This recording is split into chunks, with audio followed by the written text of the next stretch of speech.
Okay, so let's go back to it. So 5 years ago, you link up with Chris, and he's had an engineer at that point for a long time. For a long time. His name was Brian Springer. God bless his soul, because he did, I think he did like 10 years.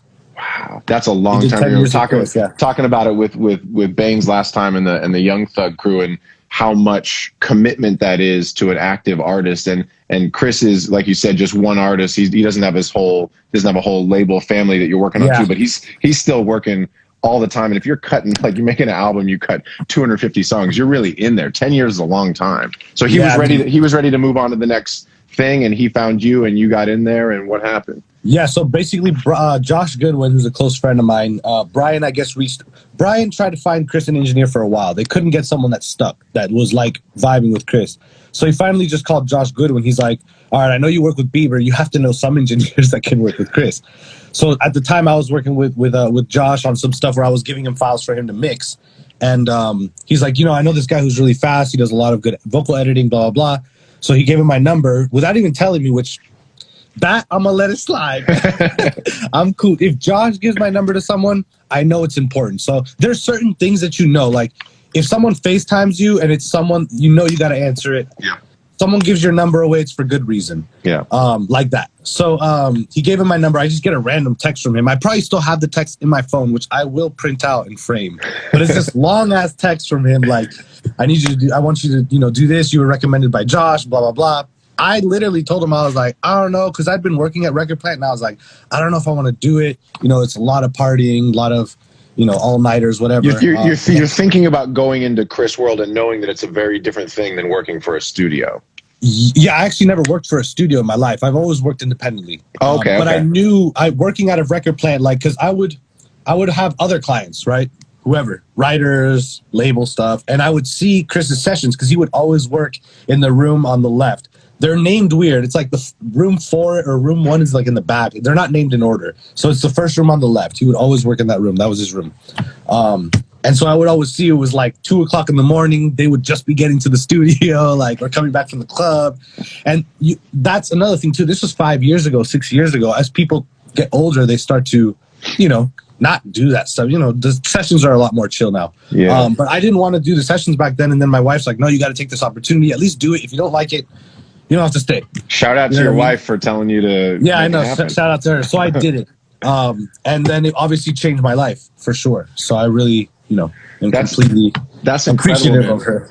Well, I want to touch on one thing. I can't remember if you said it, we were talking on the phone or what, but why do you think it is that Josh recommended you? Because you were sending things to him. Was your like Pro Tools game good based on the sessions you sent? Like what? Because people are always asking, how do I get my break? How do I do what I do? And I think people misunderstand what you really need to do to get your break. It's not finding the break. It's doing great work. Yes, and the break follows. Yeah. No, I wasn't. At the time, I was working with an artist who had no money issues, someone that's independent, whatever. And so the guy obviously had so much money that he was willing to pay Josh to mix the entire album at the time. And that's how I met Josh. Now, the recording process was a very difficult one with this artist. I would literally have to punch.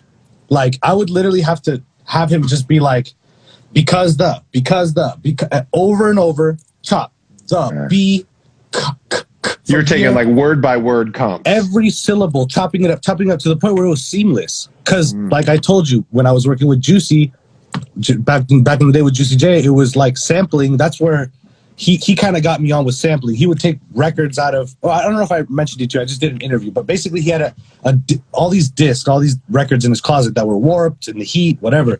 He would put them on the thing, record into Pro Tools and be like, line it all up so I can make a beat over it.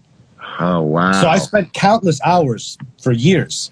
So I didn't know you were Juicy J's engineer for a minute, too. Yeah, so basically when I got out of high school, I was interning in high school. Yeah, tell the story. Okay. I was interning at a record label in high school called YMA Music. They had a band called From First to Last signed to them. Yeah. From First to Last is Skrillex. That's Sonny, yeah. His name is Sonny. At 15. So I knew Sonny when I was 15 years old, working there. Now, years later, I work with this artist named CL from Korea, and producing her is Sonny. So when I tell him the story, I was like, bro, I was interning, getting you guys food, running to the mail place to drop off mail and shit for you guys. You know what I'm saying? He's like, wow. And Sonny is such a nice guy. He's like, oh my God. He stopped the session. He's like, this guy, all this shit. Like, you know what I mean? Like, it was such a great thing. But anyway, shout out Sonny, shout out Skrillex, one of the nicest guys in the music industry. Nicest guy ever for being who Skrillex is and what he's done for music. Yeah. And so anyway, super nice guy. I was working there when I was 15, 16 years old. And then by the time I got out of high school, I went to engineering school. And 3 months into engineering school, I had been networking. Facebook at the time there was no Instagram. It was just Facebook.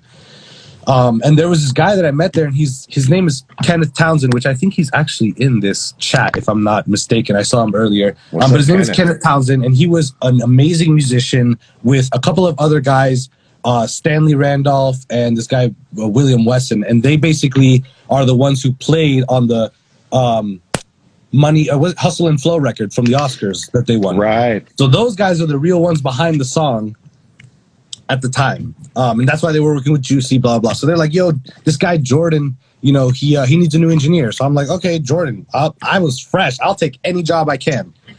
So I go to this fucking mansion and I'm like, Jordan. So I go up and then fucking I see the Oscar, I see the Grammy, I see the fucking plaques everywhere. I'm like, oh, stay fly.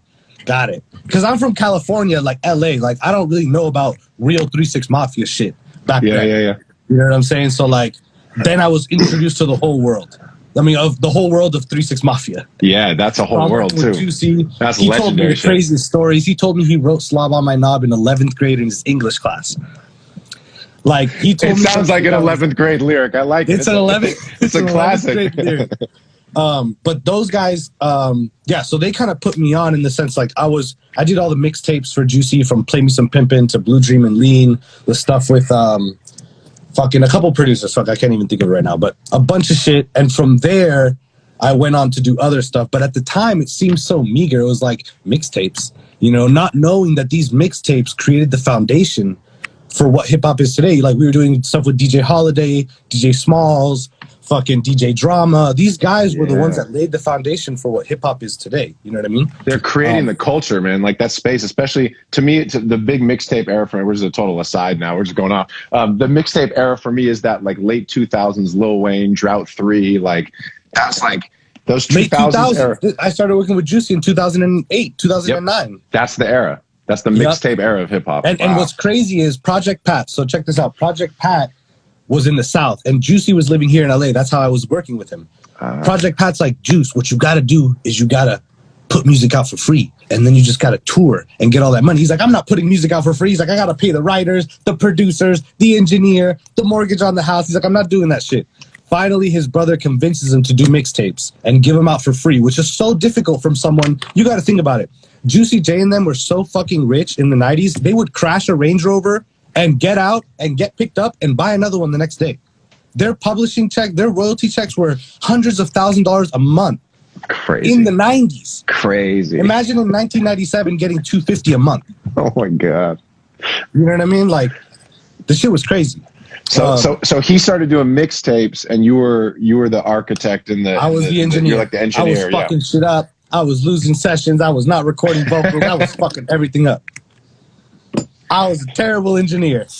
But Juicy believed in me. He believed in me. He wanted someone from scratch. He didn't want to deal with someone who had an attitude, who felt like they were doing bigger stuff than what, you know what I'm saying? And I understand it, because look what I'm doing now. So he really believed in me and saw something that I didn't even see in myself.